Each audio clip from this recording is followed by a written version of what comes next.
We're going to continue our long march through this uh, book I did with Sylvia Topp. And well-known people as children, there we are. We're almost well known to each other. I still put my hands on my hip. And there's Sylvia. She's still a hip chick, woman. And irony of ironies, we had gotten up to Jerry Rubin, who died yesterday. He's holding the flag. I guess he was holding the flag to the end of his career too. Strangely,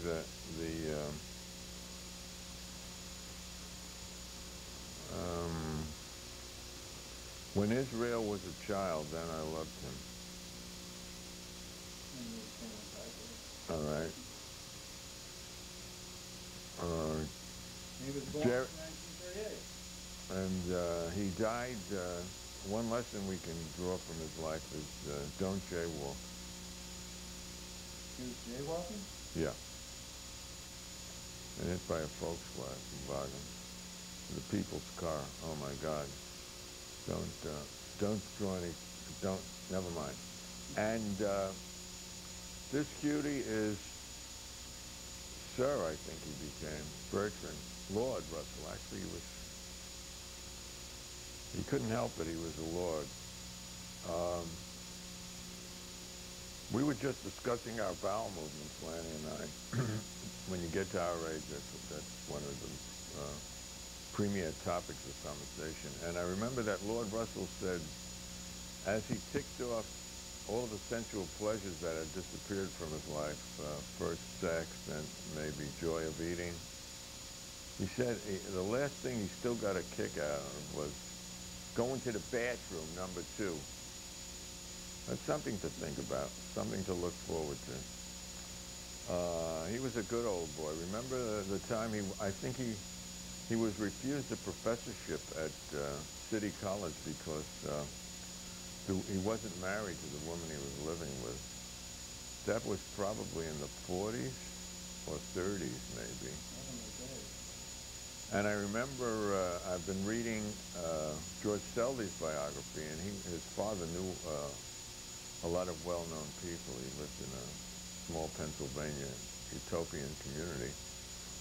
And Gorky came to visit him, and he was hounded from the country because he had a woman with him then. You know, even then there were some people who didn't marry the person they were living with, but no one does that now anymore, right?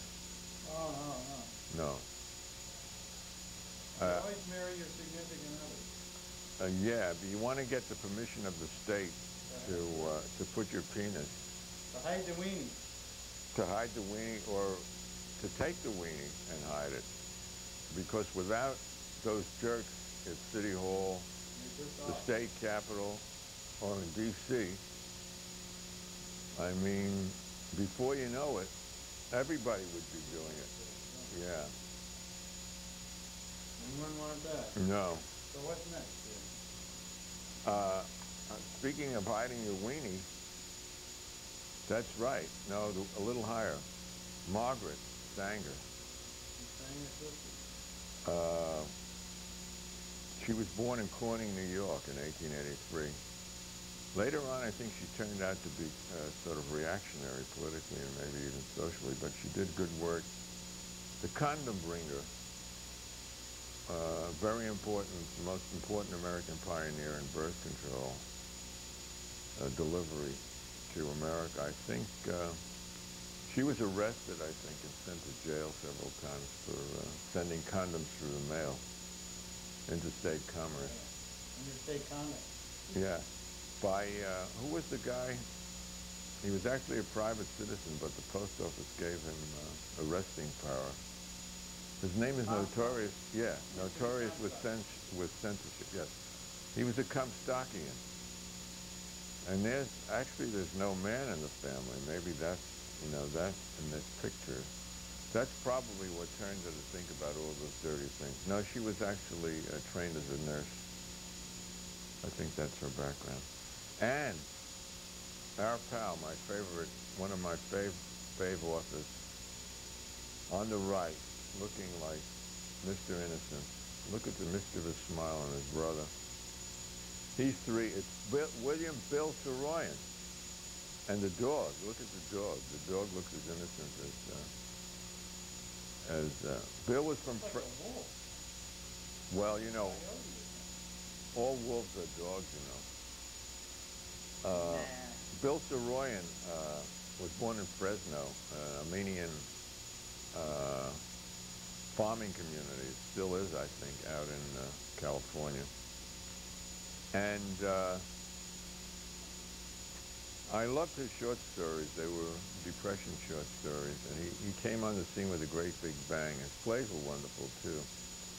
And I remember he visited Armenia, Soviet Armenia, and he wrote about it in one of his short stories. And he met the Russian writers there, and one of them said, Mr. Saroyan, our writers are terrible, but you're sort of beyond belief. Mr. Saroyan, do you know anything at all? And another favorite line that he, in one of his stories, was, no foundation all down the line. I'll go along with that.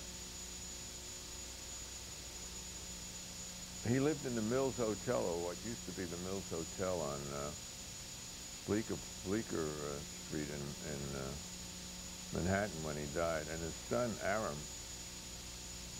is a well-known poet. I think he's a concrete poet. Although how you make poetry out of concrete, I don't know. I think the concrete poet should be considered graphic artists. I think language has a special function, and it has to do with speech. But who am I?